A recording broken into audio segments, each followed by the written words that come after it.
देखिए, डायरेक्ट पैसा तो मजदूर के पास गया ही नहीं है। उसकी वजह क्या है, उसको उसकी पूरी नीति की जो साजिश है उसको समझना बहुत ज़रूरी है। हम जो भी खरीदते हैं हर रूप में किसी न किसी तरीके से सरकार को टैक्स देते हैं। सामान खरीद करके इनडायरेक्ट टैक्स देते हैं, डायरेक्ट टैक्स देते हैं, सेस देते हैं, तो हम सरकार को टैक्स देते हैं। सरकार के लिए पीएम केयर फंड में जो हमने पैसा जमा किया वो दान था, लेकिन सरकार हमको क्या देगी? लोन देगी। हम जो देंगे वो दान है, सरकार जो देगी वो लोन है। और जब तक ये कैश ट्रांसफ़र नहीं करेंगे मज़दूरों के पास सीधे, तो मज़दूरों के पास परचेजिंग कैपेसिटी नहीं होगी, और परचेजिंग कैपेसिटी नहीं होगी तो आज मज़दूर मर रहे हैं, कल को हमारे देश की जो छोटे छोटे उद्योग धंधे हैं, जो इंडस्ट्रीज है, वो मरना शुरू हो जाएगा। और ओवरऑल पहले से इस देश में जो आर्थिक मंदी चल रही थी वो आर्थिक मंदी और गहरा जाएगा। जहाँ तक सवाल है पैसे का, इसको एक चीज़ को समझना बहुत ज़रूरी है। आप याद कीजिए, लॉकडाउन से पहले ही कई राज्यों ने केंद्र सरकार को कहा कि आप हमारा जीएसटी का पैसा वापस कीजिए, और केंद्र सरकार ने उनका जीएसटी का पैसा वापस नहीं किया है। क्या वजह है? वजह यह है कि सरकार की नज़र में प्राथमिकता ही कुछ और है। अभी जब लॉकडाउन चल रहा है, मजदूर ट्रेनों में मर रहे हैं, सरकार कह रही है कि 9 लोगों की मौत हुई है, और सरकारी सुरक्षा एजेंसी आरपीएफ कह रही है कि 100 से ज़्यादा लोगों की मौत हुई है। ये जो परिस्थिति है उसमें सरकार के लिए प्राथमिकता क्या है? सरकार के लिए जेट खरीदना प्राथमिकता है, सरकार के लिए पार्लियामेंट विस्टा बनवाना प्राथमिकता है। सरकार ने कोर्ट को जाकर के कहा कि 20,000 करोड़ का इस लॉकडाउन के दौरान नेताजी के लिए बिल्डिंग बनाना जरूरी है। क्या करेंगे नेताजी बिल्डिंग में आकर के? उनके लिए लॉकडाउन नहीं है क्या? उनके लिए सोशल डिस्टेंसिंग नहीं है क्या? क्या ये 20,000 करोड़ रुपया जो मजदूरों के लिए खर्च नहीं किया जा सकता था? ये सवाल है। ये सवाल बेशक सरकार से पूछे जाने चाहिए। और ये जो लोग बार बार कहते हैं ना, लेकिन सवाल सरकार से तो तब पूछे जाएंगे जब आप सरकार को पार्लियामेंट के फ्लोर पे अकाउंटेबल रखोगे। पार्लियामेंट सेशन बुलाया नहीं जा रहा, पार्लियामेंट्री स्टैंडिंग कमेटीज, कितने एमपीज बोल चुके हैं कि आप वर्चुअल स्टैंडिंग कमेटी की मीटिंग्स करिए, उसको बुलाने की बात कही जा रही है, सरकार तो सुन नहीं रही है। तो सरकार जब सुन नहीं रही है तो आवाज कैसे उठाएगा ऑपोजिशन? देखिए, ये जो प्रश्न आपने किया है, इस प्रश्न से पहले आपने एक बात कही कि लगातार केंद्र सरकार पावर को सेंट्रलाइज कर रही है। सारा का सारा पावर जो है पीएमओ के पास चला गया है।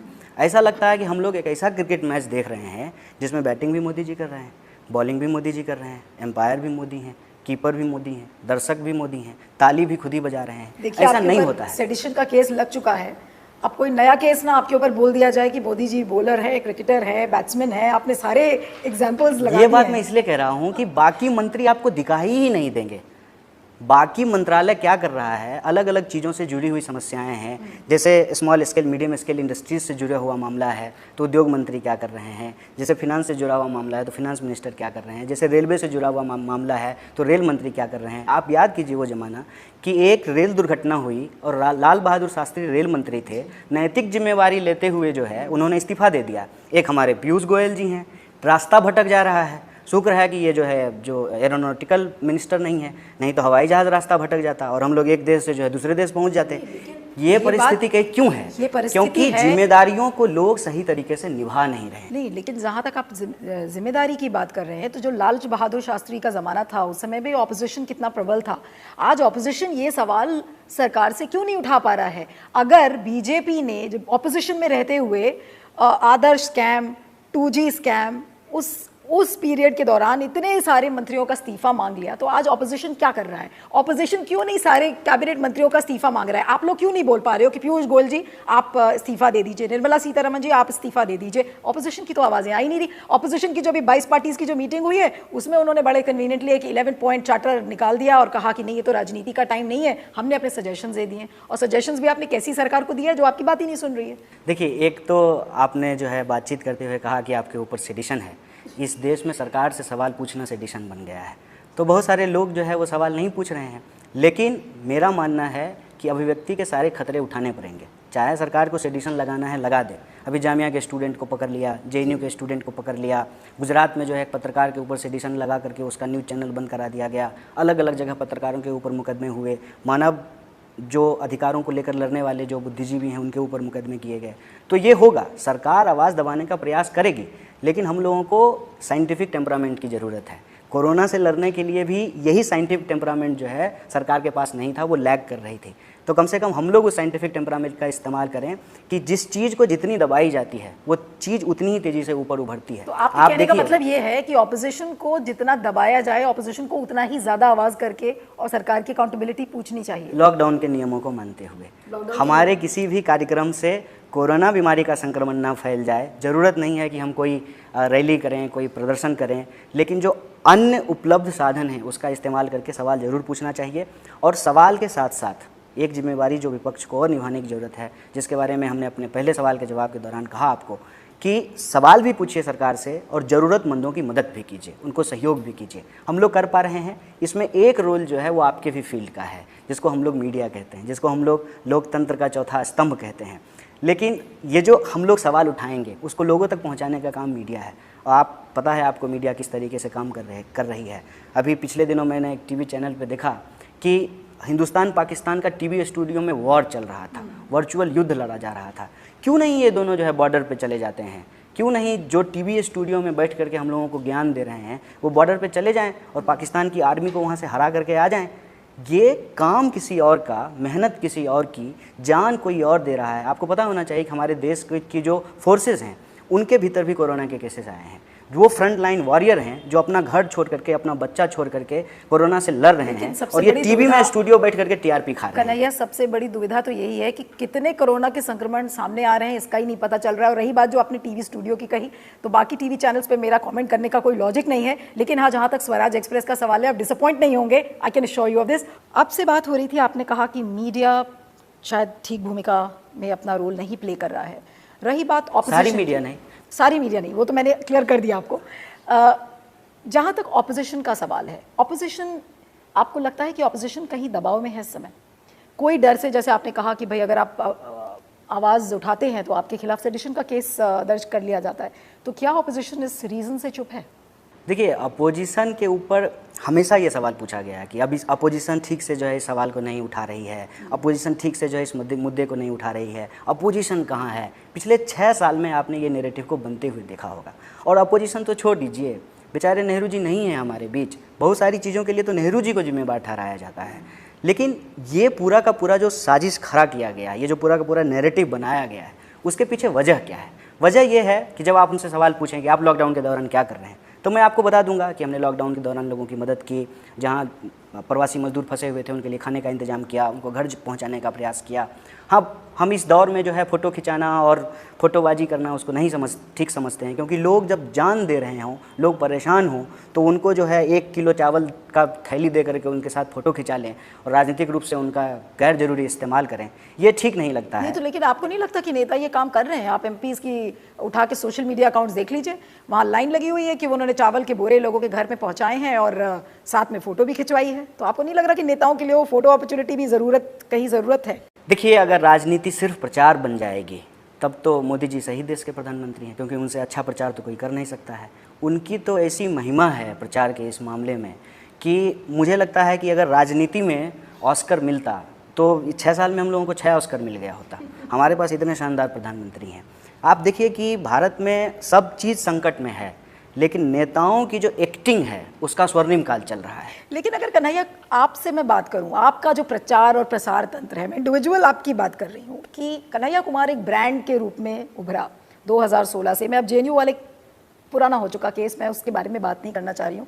अभी सेडिशन का प्रोसिक्यूशन भी, अब उसका प्रोसेस भी शुरू हो गया है, अब आपको उस केस से भी जूझना है। और जाहिर सी बात है कि एक पीरियड आपके लिए कठिनाइयों से भरा था, लेकिन कहीं ना कहीं कठिनाइयों ने भी आपको शायद बहुत सिखाया होगा और अब आप पॉलिटिक्स में आ गए। पॉलिटिक्स में आने के बाद जो प्रचार और प्रसार का तंत्र है वो कितना इंपॉर्टेंट आपको लगता है? क्योंकि जो रैलीज़ आपने अभी की थी, जनगण मन रैलीज़ जो मैंने आपकी बिहार में देखी, उन रैलीज़ में तो आपकी जिस तरह से आपने भीड़ जुटाई है, तो ऐसा लग रहा था कि बिल्कुल कोई नया राइजिंग स्टार, या मैं रॉक स्टार अगर कहूँ कि रॉक स्टार आ गया है बिहार का। नहीं, मैं इस बात को इस रूप में नहीं देखता हूँ और ना मैं इसको सही मानता हूँ। वो इसलिए मैं कह रहा हूँ कि कई सारे पत्रकारों ने इस दौरान भी जब बातचीत करने की कोशिश की तो उनका सवाल बिहार चुनाव पे होता था, या राजनीति का जो प्रचार प्रसार है। मेरा इस पे साफ मानना है कि राजनीति का प्राथमिक एजेंडा प्रचार नहीं होना चाहिए। राजनीति का प्राथमिक एजेंडा समाज का और देश का भलाई कैसे हो सकता है ये रखना चाहिए। अगर आप किसी के लिए कुछ कर देंगे, किसी की भलाई कर देंगे, तो आपको प्रचार करने की जरूरत नहीं है, वो अपने आप आपका नाम लेगा। तो आपका कभी एम्बिशन नहीं था कि आप पॉलिटिक्स में आओगे? आपने कभी सोचा नहीं था? नहीं, मेरा कभी एम्बिशन नहीं था कि मैं मुख्य धारा की राजनीति का हिस्सा बनूंगा। मैं स्टूडेंट था, मैंने अपनी पीएचडी ख़त्म की और सब स्टूडेंट की तरह मेरा भी यही सपना था कि किसी कॉलेज में जा कर के प्रोफेसर बनेंगे, पढ़ाएंगे। लेकिन जिस तरह की राजनीतिक हालात हमारे देश के भीतर हैं, कि अगर आप सरकार से सवाल पूछते हैं और इसमें आप अपना नैतिकता ढूंढते हैं और आपको लगता है कि आप जिस वर्ग से आते हैं, जिस पृष्ठभूमि से आते हैं, वहाँ जो लोगों की समस्या है उसको लेकर के आपको सरकार से सवाल करना चाहिए, उनके भलाई के लिए, उनके उत्थान के लिए कुछ काम करना चाहिए, तो स्वाभाविक रूप से आपके ऊपर राजनीतिक हमले होते हैं, आपको जेलों में डाला जाता है। और आप इस बात से अनभिज्ञ नहीं होंगे कि इस देश में सच लिखने वाले पत्रकारों की हत्या कर दी गई, RTI एक्टिविस्टों को मार दिया गया, मजदूरों के लिए जो लड़ने वाले लोग हैं उनके ऊपर ट्रक चढ़ा दिया जाता है, बलात्कार की घटना करने वाले जो नेता हैं। तो आज आपका जो भविष्य मुड़ा, आप कह रहे थे आप कॉलेज में प्रोफेसर बनना चाहते थे, लेकिन जो परिस्थितियां थी उन्होंने आपको फोर्स किया कि आप इस तरीके से पॉलिटिक्स में आइए। तो अगर मान लीजिए कि मोदी सरकार नहीं होती तो हो सकता है कि आप कॉलेज में प्रोफेसर होते, कन्हैया कुमार के नाम से ना जाने जाते। देखिए, इस बात में कोई दो राय नहीं है कि जो यूनिवर्सिटी का पॉलिटिक्स है वो हमेशा सरकार के खिलाफ होता है। सरकार चाहे किसी की भी हो, चाहे कांग्रेस की सरकार हो, लेफ्ट की सरकार हो, चाहे बीजेपी की सरकार हो, ये स्वाभाविक रूप से यूनिवर्सिटी का एक कल्चर होता है कि वो अपने हक और अधिकार के लिए सरकार से सवाल पूछते हैं, सरकार के खिलाफ प्रदर्शन करते हैं। बदला क्या? बदला ये कि जब ये सरकार आई, इस सरकार ने इस देश के भीतर विद्यार्थियों के खिलाफ एक जंग शुरू कर दी, यूनिवर्सिटीज़ के खिलाफ जो है एक जंग शुरू कर दी। यहाँ तक कहा गया कि इन यूनिवर्सिटीज़ में टैंक रखने की ज़रूरत है। अब बताइए, यूनिवर्सिटीज़ में लाइब्रेरी खोलने की ज़रूरत है, लैब बनाने की ज़रूरत है, आप वहाँ पे एक एम्प्लॉयमेंट सेल खोलने की ज़रूरत है कि जो स्टूडेंट वहाँ से निकले वहाँ उनको रोज़गार भी दिया जा सके, कैंपस सिलेक्शन कैसे बेहतर हो, कैसे और जो है हम हमारी पढ़ाई लिखाई को डिजिटलाइज किया जाए। ये परिस्थिति क्यों पैदा की गई? ये परिस्थिति, मैं उसका कारण बताता हूँ। ये परिस्थिति इसलिए पैदा की गई कि विद्यार्थी समाज का सबसे एक सजग समुदाय होता है, सजग तबका होता है। जब भी देश में कोई इशू होता है उस पर अपनी सवाल को मुखरता से उठाता है।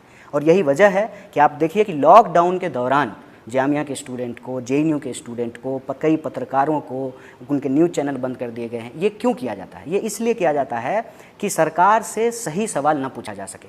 विपक्ष से लोग सवाल कर रहे हैं, ठीक बात है, ये लोकतंत्र के लिए स्वागत योग्य है, लेकिन बुनियादी तौर पे सवाल जो है वो सरकार से पूछा जाना चाहिए, क्योंकि सरकार को मैंडेट मिला है, उनके मंत्री हैं। अगर मजदूर सड़कों पे मर रहे हैं तो पहला सवाल इस देश के लेबर मिनिस्टर से होना चाहिए। अगर ट्रेनें भटक जा रही हैं तो पहला सवाल इस देश के रेल मंत्री से होना चाहिए। लेकिन ये सब मंत्री तो नजर नहीं आ रहे हैं ना, लेबर मिनिस्टर का पता है, पीयूष गोयल जी कभी इक्का दुक्का दिख जाते हैं, उसके बाद तो किसी का पता नहीं है कि मंत्री लूडो खेलते हुए दिखते हैं कभी कभी।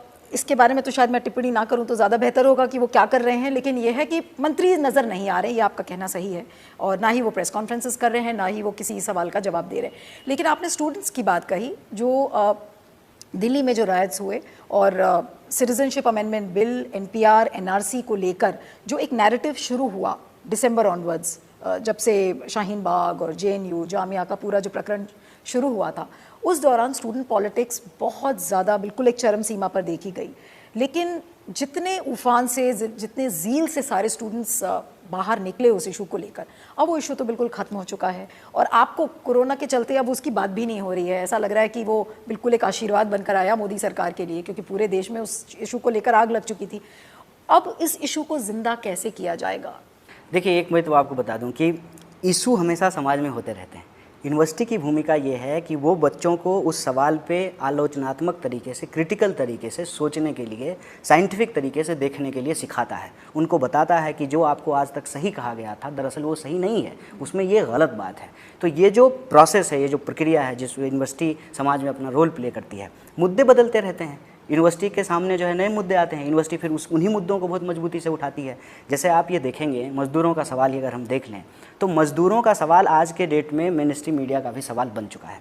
लेकिन उससे पहले ये सोशल मीडिया पे जो हमारे देश के छात्र और नौजवान हैं, उन्होंने ही इस मुद्दे को उठाया। और ये भी मैं आपको बता दूं कि जो विपक्ष के ऊपर सवाल बना है कि विपक्ष के बड़े बड़े नेता कहाँ हैं, ये सवाल भी उन्हीं छात्रों और नौजवानों ने उठाया है कि अगर हमारे पास 200 रुपया है तो अगर हम 200 रुपया लेकर के पार्ले जी बिस्कुट का 10 पैकेट खरीद करके मजदूरों को बांट सकते हैं, तो ये जो बड़ी बड़ी पार्टियां हैं जो हेलीकॉप्टर से चुनाव में प्रचार करती हैं, वो हेलीकॉप्टर का किराया दे सकती हैं तो मजदूरों का ट्रेन का किराया नहीं दे सकती हैं। ये सवाल भी उन्होंने ही उठाया है। इसीलिए मेरा मानना है कि समाज में छात्रों और नौजवानों, महिलाओं और जो कमज़ोर तबके के हक और अधिकार को लेकर के बोलने वाले जो लोग हैं, वो लोकतंत्र के प्रहरी हैं।